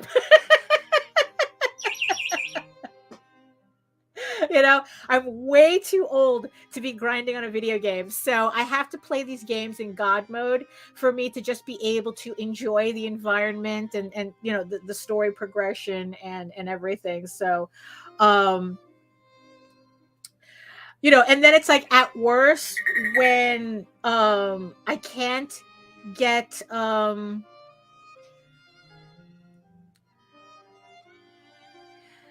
when I can't, let's see how that looks. Oh, hold on.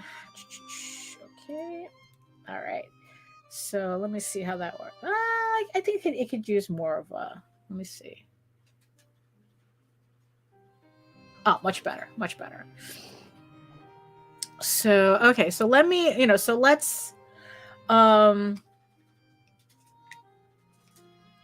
yeah. So I'm the type that I prefer to watch people play games than I do actually playing it. Like there was another game because like games I used to watch. Like I think like the only other game I used to play a lot was Diablo. Um, that game I actually played by myself for a while. I never made it to the ending. Um, but that was and then like the other games I would watch, I watched JD play like I think I played Doom too. Let me date myself. Duke Nukem, he played Duke Nukem. He then played Diablo, and then I watched Jose play Diablo online. I guess like it was at Diablo 2 and Diablo 3, I think it was. Um and then like my sister used to play a lot of Donkey Kong Country, and let's see, what was the other one? Oh, like I mentioned or the dolphin one, Echo the Dolphin, you know. Um you know, okay, oh hold on. Let me start putting in, let me show you. Okay, so I'm gonna put the shading in. Oh, hold on, let me get his eyebrows. And that's the funny. Yeah, so it's like, yeah, I'm more of a watcher than a player. Like I just enjoy it, but there's certain games that I have tried to play by myself, but like I said, I just don't have the patience to grind on a game to learn um the bits and bobs of it. um Okay, so let's put let's start. Let's shade in this panel because it seems really easy enough. So so I'm going to.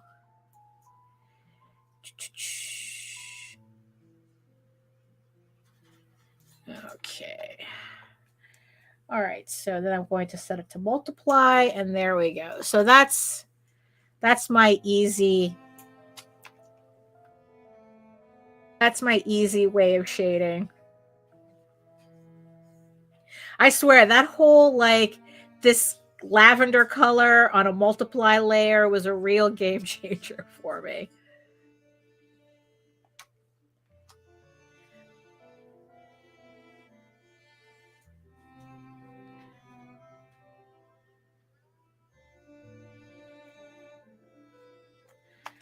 Oh, also the other trope that I enjoy tremendously is that thing that it's like practically every anime has it seems. There's always a scene where that like the future love interest, like like they're either running through a hallway or they're going through a door and they knock into the dude or something, and they both fall on the floor, and then it's like the dude is on the floor and the girl is on top of him. It's like, oh my goodness, and it's like, I love that.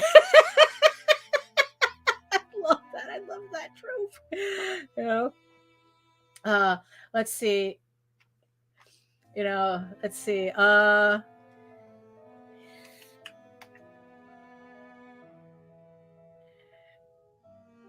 Okay, so all right, so we'll see you later, Visenya. Go eat.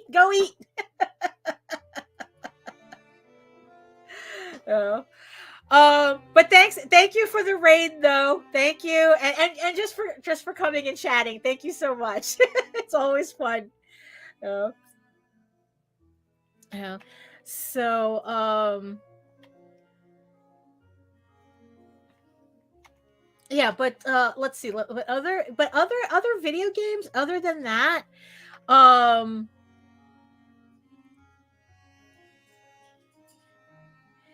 yeah, because that's what I did with because there was the first Alice game, then there was the so talk to you later, Miss.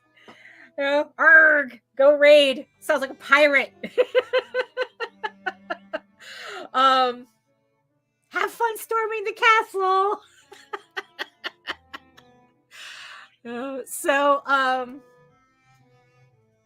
Yeah, because with like the first one, like I said, the first one I actually played the Alice game, but like I said, only on God mode. The second one, oh my God, it's like I have it, right? But the thing is, though, the thing took like I remember like it took like a half hour for it to load, on my computer, because it's like there was like all these updates and things that EA required on the computer, and it was just like kind of like an ordeal. And I don't remember ever playing it because I just got so fed up with like every time I would go to play it, there was all these updates that needed to be done. And it's like, oh, forget it, So it's like I ended up watching speed runs on YouTube, you know? Because it's like I just couldn't get it to work in the end on my computer. So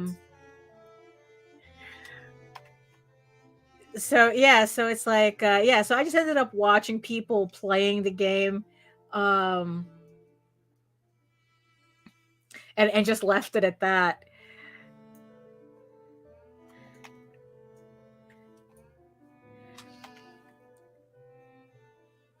But yeah, but it's really a shame though with American McGee, because it's like that is so grimy, right? I mean, the company's not doing anything with the property, Yeah, I know, the nerve of constant updates, you know. Um, it's like I don't understand. Like, I mean, and mind you, I thought that I had a pretty good system at the time, because I'm constantly doing digital work or whatnot. So it's not like I can, I have to have a system that can handle all this. And oh, it was such a thing. Um, but yeah, but that's really grimy on EA's part to pretty much say that it's like, oh, we don't know what to do with this. We're not the market, you know. I mean, God forbid, I'm able to play a game just by putting it in the CD player and and running it. God forbid. You know.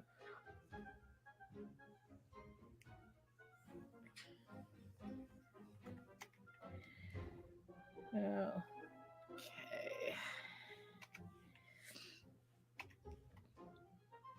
Oh, no. This is going to be the highlights.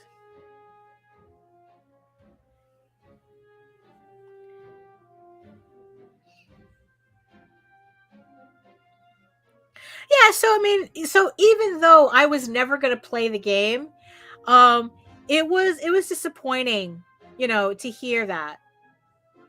And it's like, yeah, I'm sure that he's pretty mad about it too. But, in the end it's like, do what?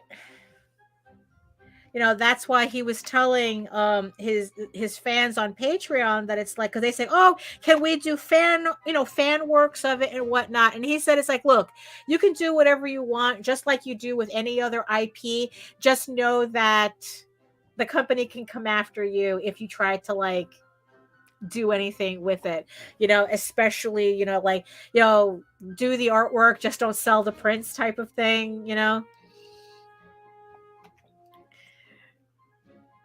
Like he just had to wash his hands of it. Oh.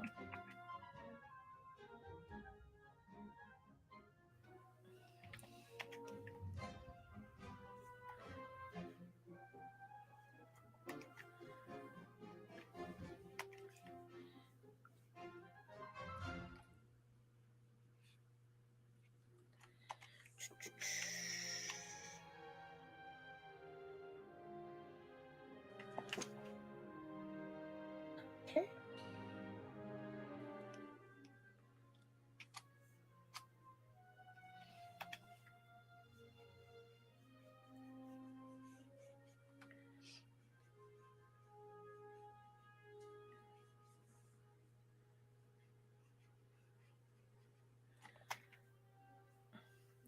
So let's, okay, good. So there, so as you can see, that's what a finished panel is supposed to look like. So okay, so let me just go back to this first panel and start working on this. Okay.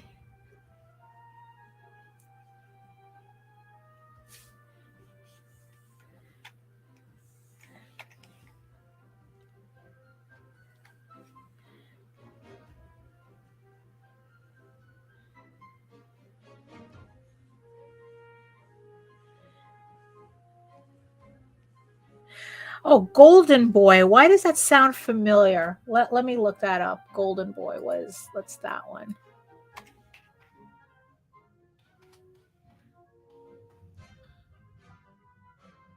Oh, I remember this. Yeah, I remember seeing this. I mean, like again, it's like the Yu Yu Hakusho. Like I recognize it, but but like I never saw it. I never experienced it. So maybe that's something that I have to like kind of work on as well. It's like after I finish getting through all these books that I have here, that maybe I should slowly go through all this this anime that all you kids, all you youngins are influenced by, and see like if I can like finally understand. Oh, because one of the funniest the funniest tropes that these two books, Apple Black and Girl with the Mega Fist, that they were both doing. Well, one, the both of them, they were pulling some complete Dragon Ball stuff, where it's like, these really like bombastic fight scenes, and everybody's screaming out the names of whatever their battle move is. I guess. So there's just something really funny about that. Because it's like, talk about literally telegraphing what you're doing. It's like you're announcing what you're doing. It's like, no, but then again, it's like that is such a trope. That's a trope that stems all the way back to kung fu movies. So it's not like it's specific to Dragon Ball Z. But also like another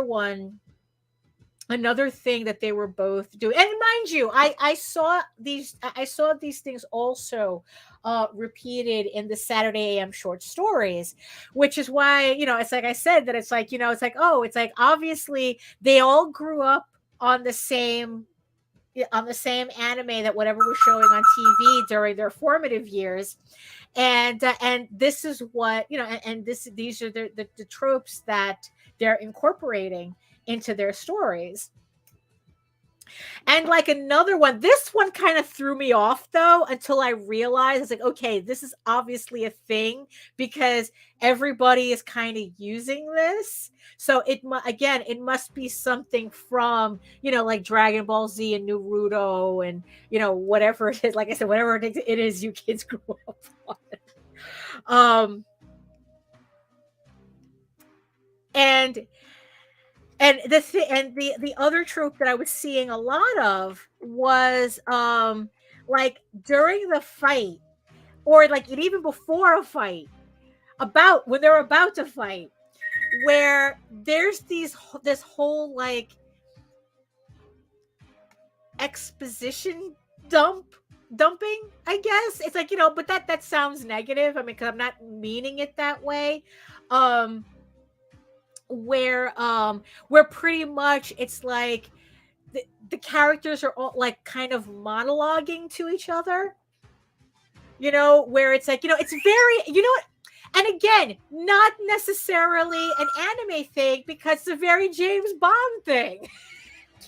Like if I really think about it, it's like, it's like, no, that's the shit that James Bond villains would do all the time. That they would like, just like, it's like they're about to fight, and it's like the villain has to give like this entire exposition, this entire like like I guess this info dump, this is where it happens, is right before, during, and during a fight, where, and it's like, what makes it funny to me is that it's a lot of information. Like, how are you guys having the energy to fight the way you're fighting and then to talk this much at the same time, you know so and like I said, it's like, oh, okay, maybe this is like a Dragon Ball Z thing, but like I said, it's like, this is James Bond shit. This is James Bond stuff. Oh, and you know what? And again, it's like, it goes back, martial art movies, right? To kung fu movies, where it's like the two masters are fighting, and they're having this entire conversation throughout the fight. So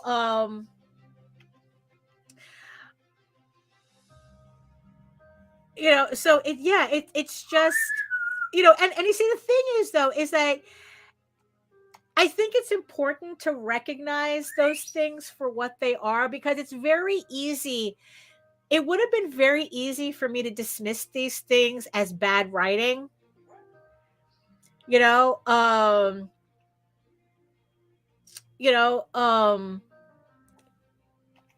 which it's not, because it's like, okay, this is something that you've seen, like you've seen in these movies. This is the vibe that you want, so this is what you're incorporating into what you're doing, so yeah. So it's like, no, it's like, okay, I can recognize it for what I'm seeing, for what it is, because look, I always say, it's not the trope, it's what you do with it. It's how you write. Like you can have, I mean, look at the entirety of like the fantasy genre, my book included. I mean, there's an entire series of tropes in fantasy literature, stemming from Tolkien, that everybody uses.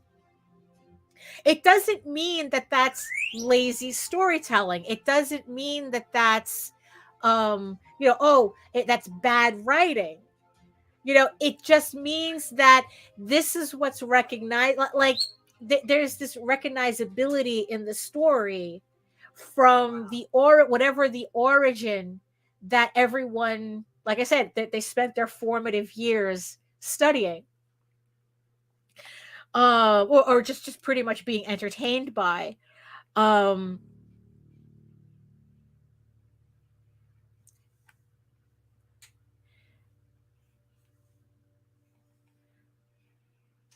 it's like, I just want to like think that it's like, oh, this is funny. I'm reading two different books by two completely, like, different people, but the same, but like, there are similarities in their story. I mean, because like, it's just really funny how it's like even with EGORAVEN, like, how many stories I'm beginning to like, I'm finding of, oh, the exiled princess, and and it's like, because because the thing is, though, like, part of I guess, like, marketing in general, is that trying to find books that are similar to yours, to see what these other people are doing in terms of how are they marketing to their audience. And it's like, well, if they have a similar book to mine, that means that their audience is similar to mine, which means that that's an audience that could potentially overlap. And it's like, and I can gain, people from that audience as well, because it's like, people, even though, it's like, everyone has varied interests, there are certain things that you like reading over and over again. Like I said, it's like, I'm reading that novel, and it's like, I would have enjoyed it more if it was in a fantasy setting. If the guy was running an inn or something, or a pub, and this bard comes in, this mystery hot bard. That's The Witcher, isn't it? It's like, no, it's not. But this mystery bard comes in, you know and sweeps the innkeeper off his feet somehow. I mean, it's like I would have enjoyed it more if it had those trappings. Because again, it's like that's just what I prefer seeing over and over and over again. You know, um, so so yeah, so it was just you know, it's like yeah, I mean, it's like, yeah, well, I mean, it's like because Macross slash Robotech that was never my interest, like the whole Gundam thing, like that was that's like like I said, it's like I don't know, it's like fantasy is just that, like that's just my thing, and and that's pretty much where I'm gonna stay. I'm not saying that there aren't like science fiction things that I could be interested in. I mean, after all, one of my favorite, books is Dune. But I think that that's because even though it's a science fiction book, he uses a lot of like medieval slash fantasy tropes in it as well, enough for me to be interested. Um, and it's just also it's great stuff, so um so okay, so pretty much I've just realized that we're at the top of the second hour, and if I could continue just blabbing, you know so here's at least a finished panel, and this is where the shading is going on this one. So of course, what I'm going to be doing is after the stream, I'm just going to continue on this page, and just because like I said, I have to get these pages finished by Friday, up to page 30 by Friday. So I guess the rate at I'm going, it's like if I do the one today, two tomorrow, and then the last two on Friday, I'll be good. If I really push myself, I could probably get 3 done tomorrow. So, and then it's like I just have 1 page left to do on Friday. And then what I can do is over the weekend, I can prep the last 5 pages, cleaning up the lines and probably putting in the shading for the last 10 pages. So then hopefully, so in the last week of April, I can just correct the colors and I'm done. I'm done with the color. I mean, I still have to set up the lettering and whatnot, but I can do that later. I can do that later, because it's like I really do want to move on to penciling the 24 pages for the next book. So yeah, so I just want to pencil and inking. So it's like because that's what I want to spend May doing, is penciling and inking, and then I can go back to coloring. If worse comes to worse, during the campaign, I will be lettering this book. During the Tall Tales campaign, I'll be lettering the book. So then by the time the campaign is over, the book is completely done. And then hopefully it's like I can get I can get a proof out, and then we'll see how that goes. So yeah, so it's like, okay, so that's my that's my hold on, let's cut that music. So that's so that's pretty much it for today, at least on screen, on the stream, because like I said, I'm gonna continue finishing this today. So because that's what I have to do, right? But at least being on the stream got me started on it, and then it's easy for me to get the momentum for it. So there you have it. There we go. That looks good. So I'm really happy with the way the coloring on this book is coming out. Well, that's the thing. I don't believe in doing that.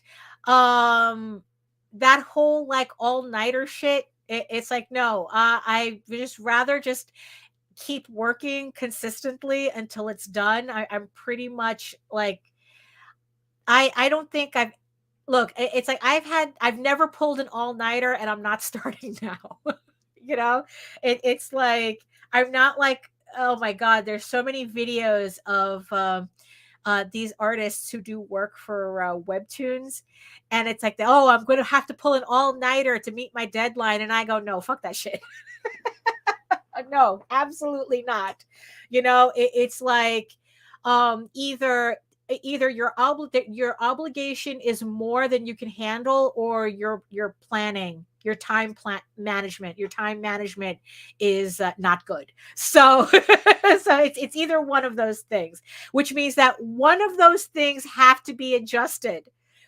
So yeah, no. I learned my lesson yet last year, trying to cram so much work into a short amount of time. And that barely, but yeah, it's like, it's more like I prefer my sleep. Let's just put it that way.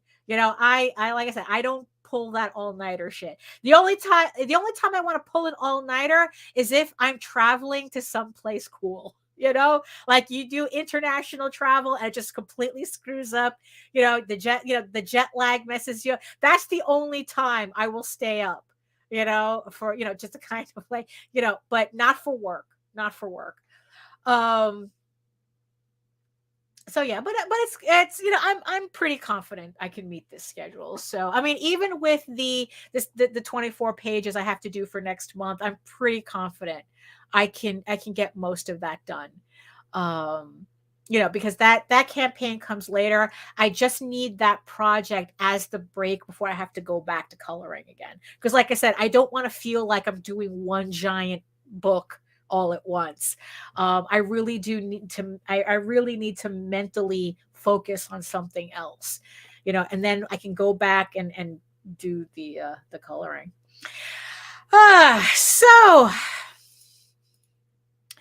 So here we are at the end of a stream. Thank you so much to everybody who joined me. Thank you to Vess. Thank you to everybody from Twitch that came over.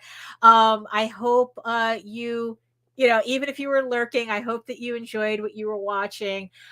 Check out some of the clips that I had from the last couple of videos that I did before I learned how to not to accidentally delete my stuff. So please, check out my videos, my clips on Twitch, if you missed the previous episodes. And thank you so much to the 9 people who stuck it with me for the 2 hours. Thank you so much. I hope you had a good time. I hope, it's like, look, that's all I ask. That's all I ask. Let's all have a good time and have some good conversation. Yes, this is exactly how it works. If I'm going to Italy, I will do all-nighters because that's how you get rid of jet lag. Comic-Con, no. Going to bed. No all-nighters. I think that there was only one convention where I think like the Artist Alley was open until like 2 a.m. And we were trying, it's like, I think, we were going, how long can we last, in the Artist Alley? And I think we made it until 8 p.m. And then we said, no, forget it. We're done. It's like, we're going to bed. That was the only time we tried. So it's like, so we were there until like from 10 in the morning to 8 p.m. working in Artist Alley, but the Artist Alley was still open till 2 in the morning. And it's like, no, 8 o'clock, we tapped out. We had to. So there you go. So like I said, so thank you, Joe, and everybody in the chat. If I didn't, it's like, look, I'm sorry if I didn't bring up everybody's comments. Once I'm working, the whole switching back and forth becomes a little difficult for me. So, but I did see all your comments. So thank you so much. And thank you so much for all of the anime recommendations too. Because obviously, I'm sitting here confusing everything and it's like going, oh, I sound like an old person because I am. So maybe sometime in the future we can rectify that. So if you're interested in seeing more of me and my work and then checking out my campaign, especially EGORAVEN, Heir of the First Unicorn, issue 6 on Kickstarter in its final 2 days on Kickstarter. You're going to head on over to my main portfolio site at egoworks.com, EGOWORKS, where you can find links to all of my galleries and social media sites, but I mostly hang out on Facebook. If you are interested in seeing sketches and current work in progress and any live updates that I might have concerning anything that I've just happened to be doodling at the time. And don't forget that you can also check out my YouTube channel, where you can find all of my videos on how I do my work and what inspires me and everything. So make sure you like, subscribe, and hit that notification bell so that you get notified every time I upload a new video to the site. And I have more videos coming up. I'm trying to get into this routine of making these pre-recorded videos. I'm really happy that you guys seem to be enjoying them. And yes, and like I said, thank you to the 988 people who have subscribed to my channel so far. If you're watching my videos and you haven't subscribed already, I'd really appreciate it if you could just click that button and just be subscribed, because you're watching me anyway, so you might as well just subscribe. Thank you so much. And remember that you can also catch me on the Indie Comics Network on Friday at 11 a.m. Me and Nita will be closing out the EGORAVEN campaign. And, oh, hey, Brown Dog. Yeah, you just hit it at the end. You just catch it at the end, but you can always check this out on the replay. Thank you. But thank you so much for showing up. It's half the battle. Yeah. So make sure you catch us at 11 a.m. Where we will on our vlog show, where we'll be closing out EGORAVEN. But in the meantime as well, you can also read EGORAVEN for free at my website at egoworks.com. It uploads every day, Monday through Friday. It's the full color remastered version. So this is the version that you are getting on the Kickstarter books. So you can check that out. And if you're a little impatient, you can download the first 16 pages. You can download a sampler of EGORAVEN issue 1 for you to check out as well. And like I said, don't forget to head on over to the campaign. All the links are in the show notes below. But if you prefer your fantasy to be more of a Lord of the Rings adventure, a furry Lord of the Rings adventure, you can follow the link over to Tall Tales. That's TAILSonline.com, and not only can you read the first 20 issues of Tall Tales for free, but you can check out the latest story arc, Tears of the Mother, which is also uploading every day, Monday through Friday as well. So, and don't forget to sign up for the newsletter to get free PDFs, more free PDFs that way. And also remember, all pledges to the EGORAVEN campaign. If you pledge the EGORAVEN campaign, whether it's a physical or digital pledge, you will get up to 20 free PDFs of various different indie comics, an indie comics bundle, where it's like you'll be able to try out a whole bunch of different books as well on top of picking up EGORAVEN. So if all you have to do is pledge the campaign at any level, and you will get this PDF bundle. I mean, it's a lot of books. I mean, it really makes your pledge worth it. So again, thank you so much, everybody, for joining me today. And and I hope you all have a really good day, and I will see you Friday. Thank you so much. See you later. Bye. Are you not entertained? Are you not entertained? Is this not why you are here?